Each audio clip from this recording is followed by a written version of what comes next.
नमस्कार दोस्तों, मेरे चैनल में एक बार फिर से आप लोगों का स्वागत है। दोस्तों, पेशवाओं के उत्थान और पतन की जो सीरीज़ मैंने आप लोगों के लिए शुरू की है, उसमें मैंने पिछली वीडियो में आप लोगों को बताया था बालाजी विश्वनाथ जी के बारे में, जो विभिन्न इतिहासकारों के विचार रहे हैं और उनमें क्या क्या अपनी जो है सफलताएं हासिल की।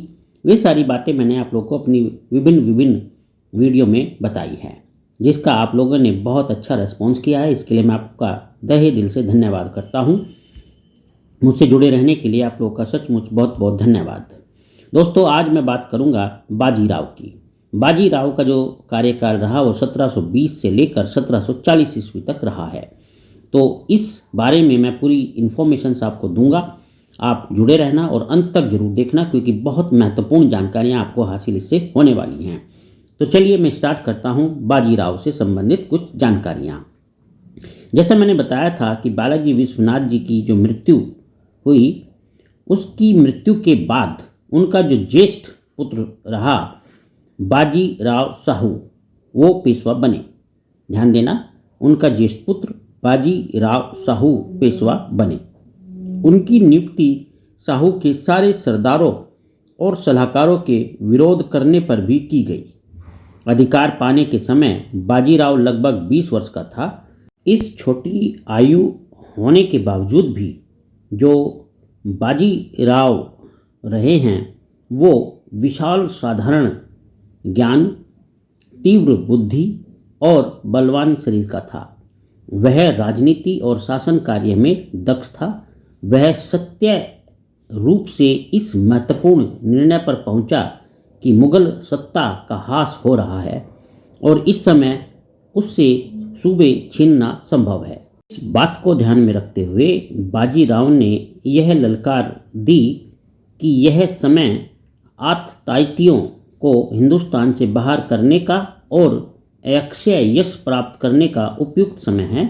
आओ हम इस मृत प्राय वृक्ष की जड़ों पर कुठारघात करें, इसकी शाखाएं स्वयं ही गिर पड़ेगी।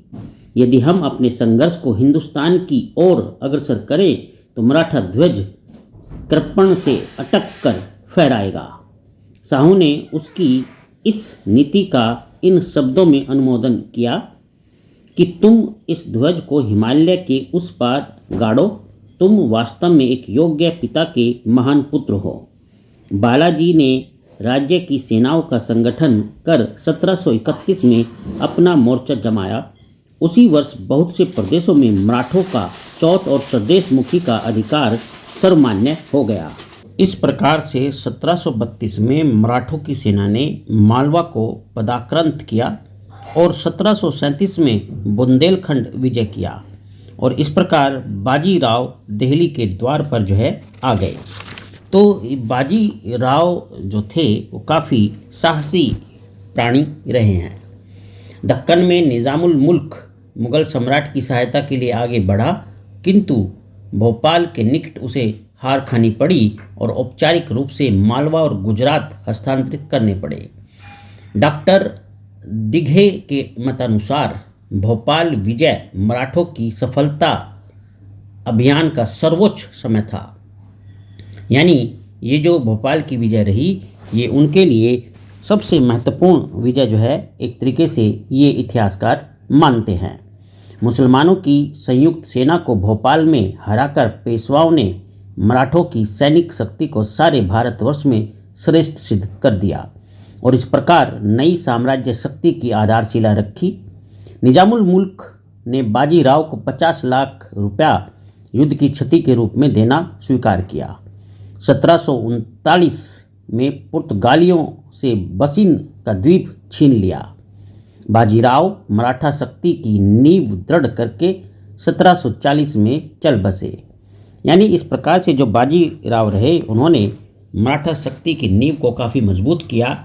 लेकिन दुर्भाग्यवश उनकी जो आयु थी वो 1740 में समाप्त हो जाती है। यानी वो 1740 में इस दुनिया से अलविदा ले लेते हैं। तो दोस्तों, ये थी बाजीराव से संबंधित कुछ महत्वपूर्ण जानकारियाँ। आपको कैसी लगी ज़रूर मुझे बताना। अब मैं आपको बताऊंगा कि बाजीराव का जो मुसलमान नर्तकी थी बाजी राव से उनका जो प्रेम था वो कैसे परवान चढ़ा, और ये जो नर्तकी थी जिनका नाम था मस्तानी, यानी मस्तानी नाम की मुसलमान नर्तकी से उनका जो प्रेम था, वो सारी बातें मैं अपनी अगली वीडियो में आप लोगों को बहुत ही अच्छे से बताऊंगा। आप मुझसे जुड़े रहिए और आपका बहुत बहुत धन्यवाद।